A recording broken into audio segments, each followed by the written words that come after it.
Bismillahirrahmanirrahim. Assalamualaikum warahmatullahi wabarakatuh. Waalaikumsalam warahmatullahi wabarakatuh. Ila hadrati sultanul awliya wa qudwatil asfiya Qutub Rabbani wal Ghawthis Samadani Sayyidina Muhyiddin Muhammad Abdul Ghaus Syekhullah al-Maslul radhiyallahu wa qaddasallahu sirrahu tahiyyatan minna wa rahmatullahi wa barakatuhu. Al-Fatihah. Bismillahirrahmanirrahim. Alhamdulillahirabbil alamin arrahmanir rahim maliki yaumiddin. Wa na'budu wa iyyaka nasta'in ihdinas siratal mustaqim siratal ladzina an'amta 'alaihim ghairil maghdubi 'alaihim waladdallin. Amin. Bismillahirrahmanirrahim. Alhamdulillahi rabbil alamin alladzi waffaqa man syaa'a min 'ibadihi lis-suluki tariqil mustaqim. Alhamdulillahilladzi faddalana 'ala katsirin min 'ibadihil mu'minin.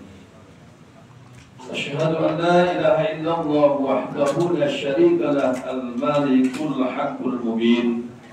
Wa ashhadu anna sayyidana wa nabiyyana Muhammadan abduhu wa rasuluhu sayyidil anbiya'i wal mursalin. Allahumma shalli ala nabiyil hashimi Muhammadin wa ala alihi wa sallim taslima.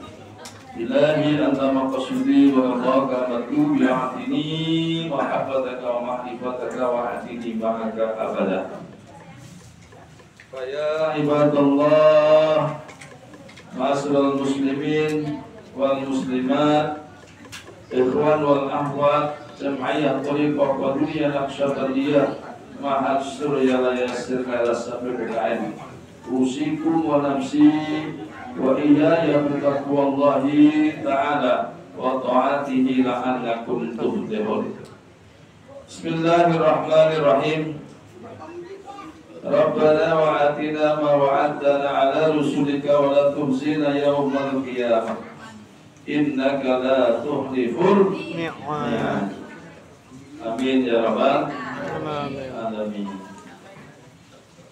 Di hadapan guru kita yang terus mengawasi kita, menjaga kita, membentengi kita, menjadi tauladan kita dan menjadi panutan kita, akan selalu kita meyakini beliau adalah wasilah yang terus akan menjaga kita hingga kita mendapatkan ketetapan di sini senang, di sana senang, di mana-mana kita senang, yaitu Hadratul Syekh Muhammad Abdul Ghaus Al-Maslul. Beliau adalah Syekhuna wa murabbi arwahina ya wa mursyiduna, sebagai seorang mursyid dan yang menjadi pemelihara ruh kita, ngerobi arwahina, yang menjaga ruh kita, sehingga kita senang mendengar nama beliau disebut. Kita senang ketika mengingat beliau, dan kita dari senang itu menjadi tenanglah hati dan kehidupan kita, dalam beragama kita, dalam bernegara kita, dalam semuanya, segalanya, selamanya, bersamanya. Beliau Hadratul Syekh Muhammad Abdul Ghaus Syekhullah Al-Maslul. Insya amin ya rabbal. Juga di hadapan wakil talqin beliau yang dihadirkan malam hari ini, sebenarnya baru sekali seumur hidupnya datang ke sini, dan malam Senin baru sekali ini manakib di Mas Agus malam Senin ya. Biasanya malam Sabtu, malam Jumat, ya. Ini tumben-tumbennya malam Senin. Jadwalnya baru khair, ditarik ke sini, makanya saya ke sini sama istri saya. Alhamdulillah. Paham saya. Nah, beliau Kiai Haji Syamsul Bahri Ali. Semoga beliau juga selalu senang dan senang selalu. Beliau juga membawa istri beliau. Alhamdulillah malam hari ini para ikhwan dan akhwat semua bisa berkumpul bersama bermujalasah, berzikir bersama dari mulai sholat maghrib berjamaah sampai tawasulan, manakibat, sampai makan bersama. Alhamdulillah. Inilah sunnah. Inilah bukti doa kita diijabah oleh Allah. Juga pemangku manakib pada malam hari ini yang menjadikan kita bisa ikut semuanya melaksanakan amaliyah. Dan manakib tentu mengeluarkan sesuatu yang disayang, yaitu uang. Jadi kalau manakib gak ada uangnya gak bisa jalan. Jadi walaupun kata guru kita, manakib bukan prasmanan, manakib bukan pesta, manakib bukan makan-makan. Tapi kalau manakib nggak dikasih makan, nggak acara prasmanan, ya alhamdulillah yang datang ya cuma yang punya rumah. Iya, sedikit yang malu tetangganya. Ya begitu, memang begitu. Maka kata abah nggak apa-apa, bekerja kek, berusaha kayak mau ngojek, mau nyupir, mau apa saja, niatkan cari uang untuk manakib di sini di rumahnya, dan juga manakib di rumahnya guru di Sirna Rasa. Makanya penting ya orang manakiban, bukan hanya di sini, di sana, di tempat Sirna Rasa bersama manakibnya, bersama guru mursyid. Karena manakib di sini juga menghadirkan Syekh Mursyid. Yakini bahwa Syekh Mursyid ada di sini? Ada. Makanya kita hormat, kita takdim, kita tawadhu, kita tekun, kita khusyuk, kita tenang. Kalau sudah tidak merasa ada guru, maka orang itu tidak akan bisa tenang. Bahkan bisa tercicilan, bisa angel, bisa ngeyel. Orang tidak melihat guru. Tapi kalau ikhwan sudah teringat dengan guru, runtuh. Hatinya menjadi damai. Mau nakal nggak jadi karena merasa dilihat oleh guru. Dilihat guru saja dulu. Ke Allah mah nanti kalau sudah bisa fana dengan gurunya. Ke gurunya aja belum bisa. Bagaimana mau ke Allah? Masalah orang mengaku-ngaku sudah bisa bersama Allah, itu hanya pengakuannya. Tapi di dalam praktek bertorikoh tidak seperti itu. Makanya syaratnya torikoh itu yang pertama kan robito. Terus robito. Apa robito itu? Bersambung diri. Terus bersama gurunya. Supaya bisa terus bersama gurunya, bagi para ikhwan disuruh pakai peci merah putih. Siapa yang nyuruh? Guru. Ingat pecinya, ingat yang nyuruh.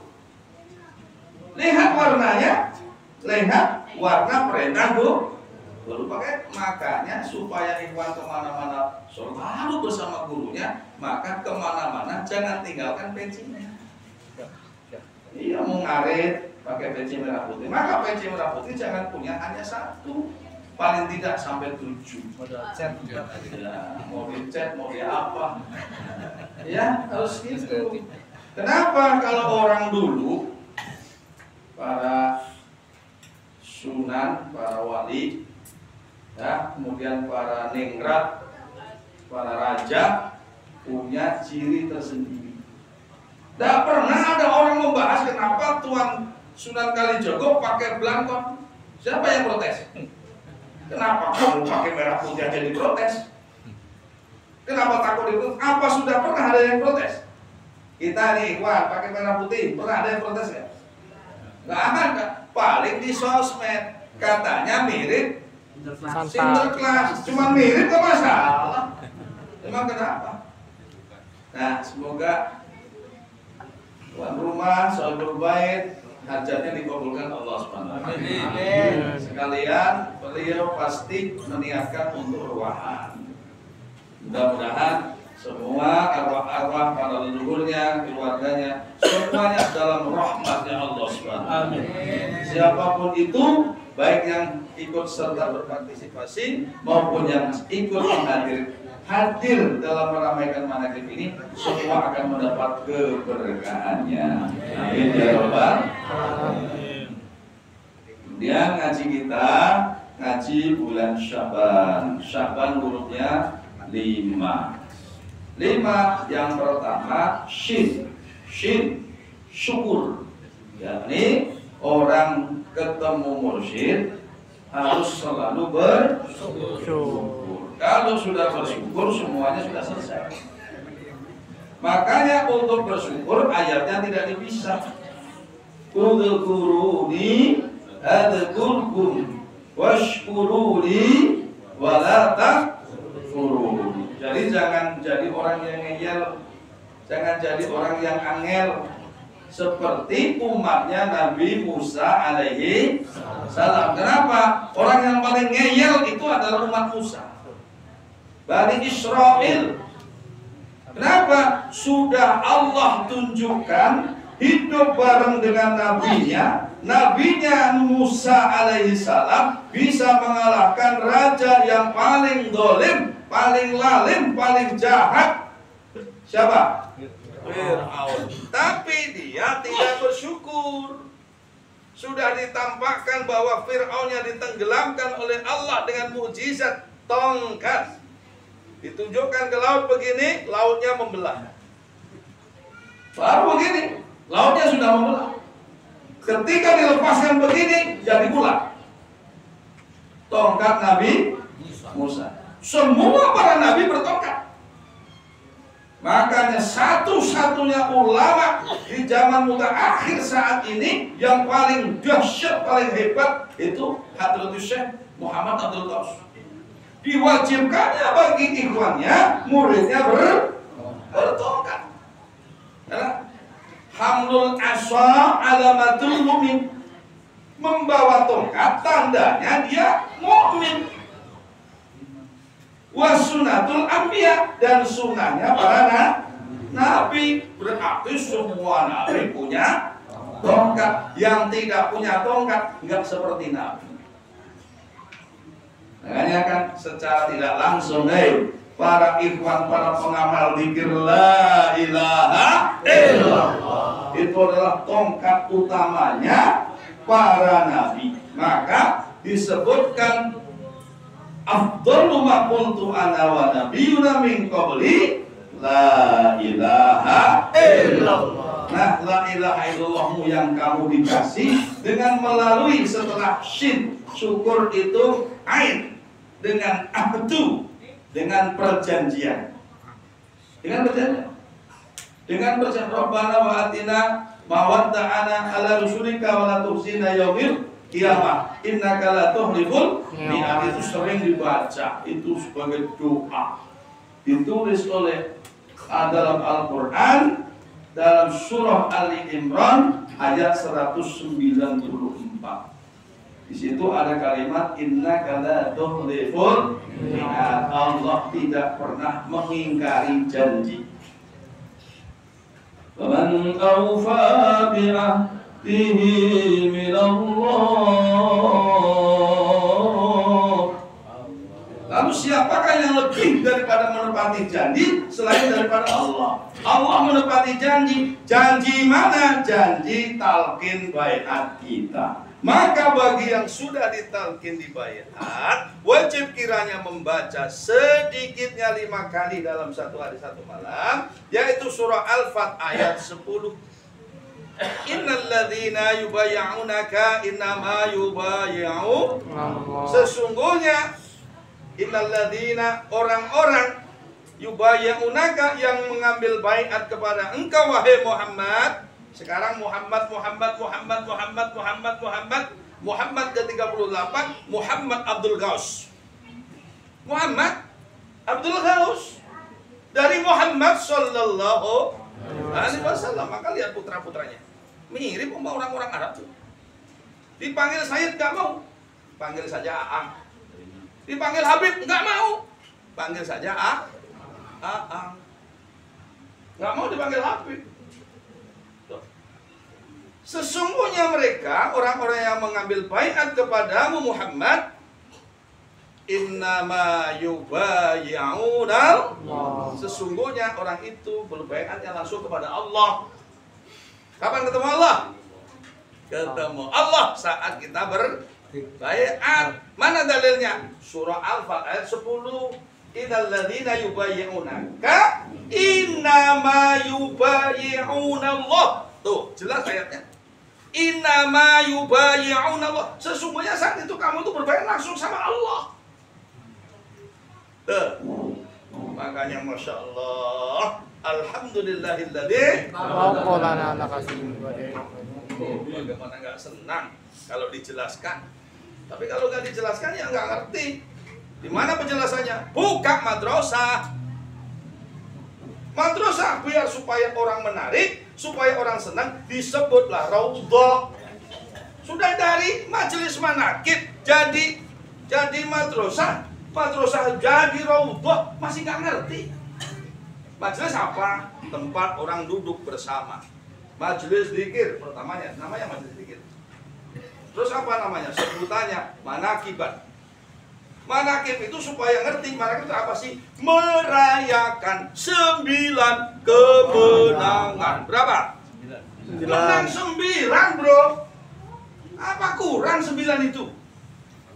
9 kemenangan dirayakan pada saat manaqiban. Tapi masih saja angin, susah diajak manaqib masih. Ya Allah, padahal sudah terbukti banyak sekali orang-orang yang sudah tertolong melalui manaqiban. Istriku itu asal diajak manaqib sehat, Bang. Kalau nggak manaqib masuk ICU. Makanya kalau masuk ICU nggak manaqib dia. Kalau di manaqib dia tidak di rumah sakit. Makanya senangnya dia. Ayo Pak, manaqib di mana? Udah mau dikasih tugas kayak enggak, kayak mau apa mau enggak, mau dikasih makan mau enggak, pokoknya ada manaqib datang. Oh, semangatnya istriku. Alhamdulillah. Punya istri kayak begitu kan senang suami. Daripada bapak-bapak yang suaminya berangkat istrinya gak ikut. Ya kan? Alhamdulillah. Ada, saya nggak berani melihat berdiri. Jangan ngomong benar. Innama yubayyi'u Allah. Sesungguhnya baiat kamu itu waktu itu adalah baiat itu langsung bersama di hadapan Allah. Ini kalau orang Thariqah, orang tasawuf, ahli sufi, ahli filsafat menjelaskan bagaimana Allah mensifatinya, mengenal afalnya, mengenal namanya dan zatnya. Oh, paling fasih. Karena sudah lihat, karena sudah ketemu. Begitu. Terus bagaimana untuk menyambungkannya? Setelah kita berbaiat, kita itu harus ingat barzakh. Apa? Barzakhun itu antara. Antara apa? Antara lupa dan ingat. Antara lupa dan ingat, antara dunia dan akhirat. Nanti ini. Oh.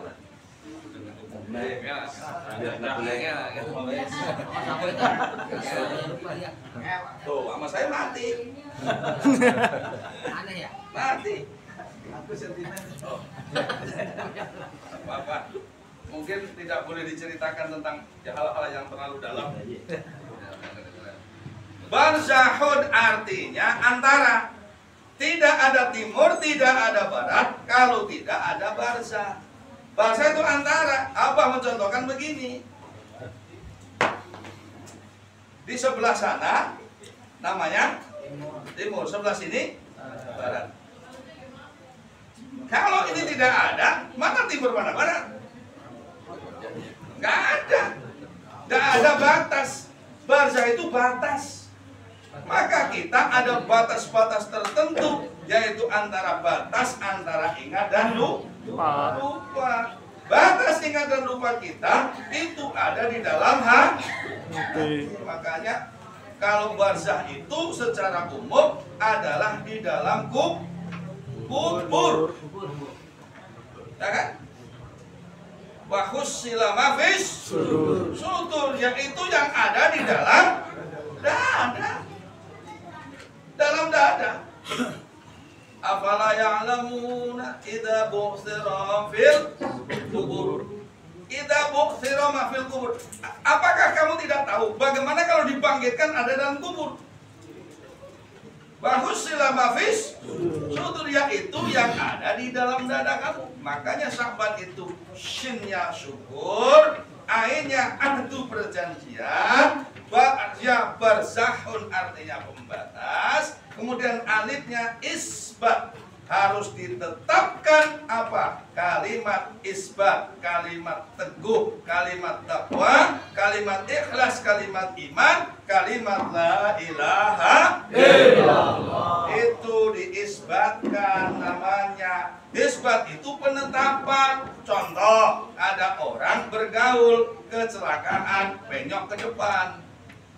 Ngerti nggak terus? Gunting, penyok ke depan. Salah pergaulan, cewek dan cowok, kecelakaan, benjolnya ke depan. Ya kaget. Benjol bunyi. Benjol bunyi benjol.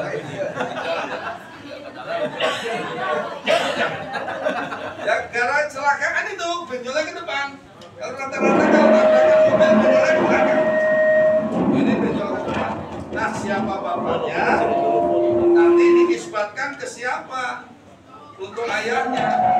Seandainya nanti sudah lahir, harus ada binnya.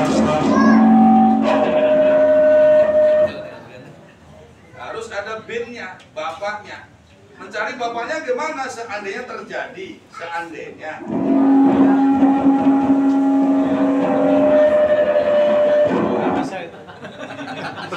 Nggak cocok. Soalnya kenceng kok. Sama aja itu juga sama. Cerita penting dulu. Kematian aja.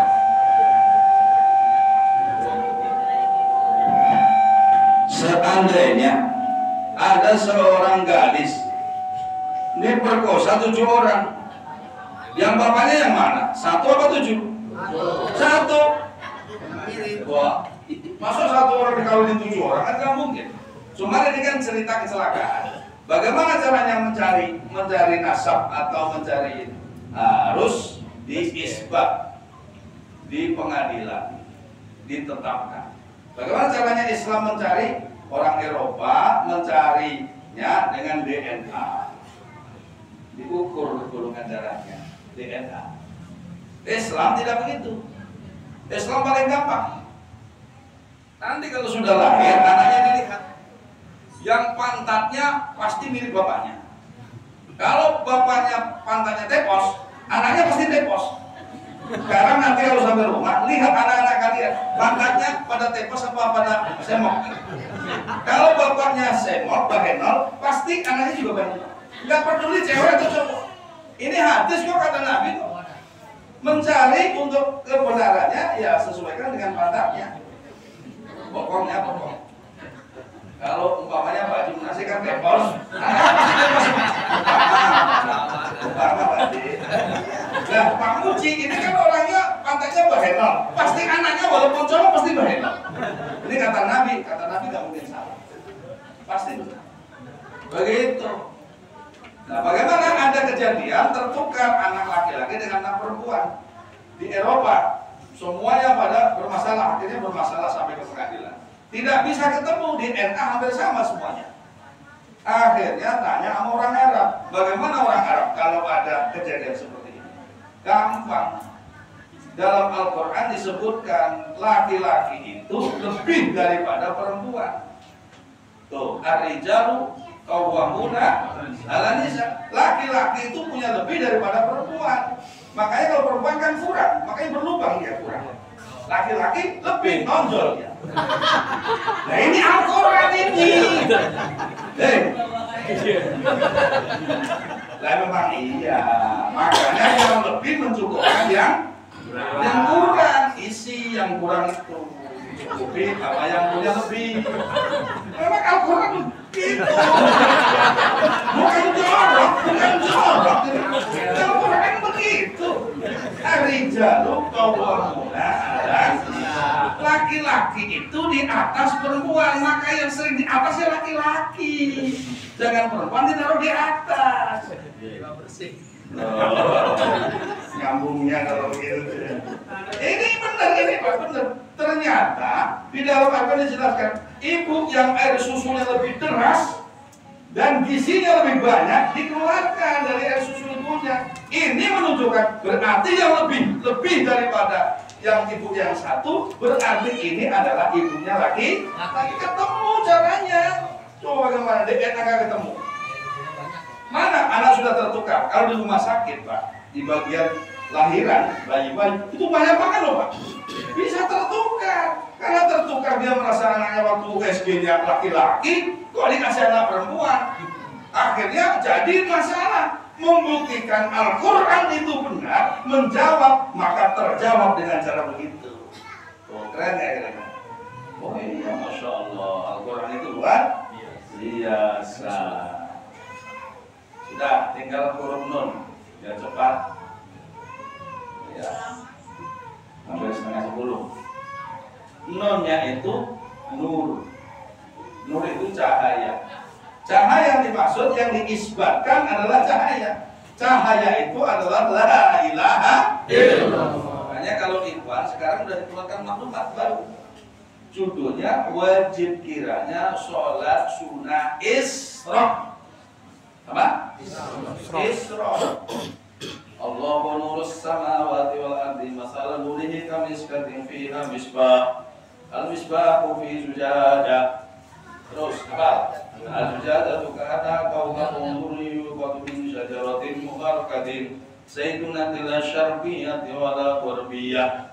Harus hafal. Maksudnya guru itu mengajarkan supaya ikhwan murid-muridnya hafal dan ngerti. Kalau hafal aja dulu. Kayak waktu kita kecil. Allahu akbar kabira walhamdulillahi katsira wa subhanallahi bukratan wa asila. Entah benar apa enggak itu hafalan. Waktu kecil, hafalan. Sudah besar harus menyesuaikan makhrajnya. Allahu akbar kabira walhamdulillahi katsira. Katsira dulu waktu kecil kasiro.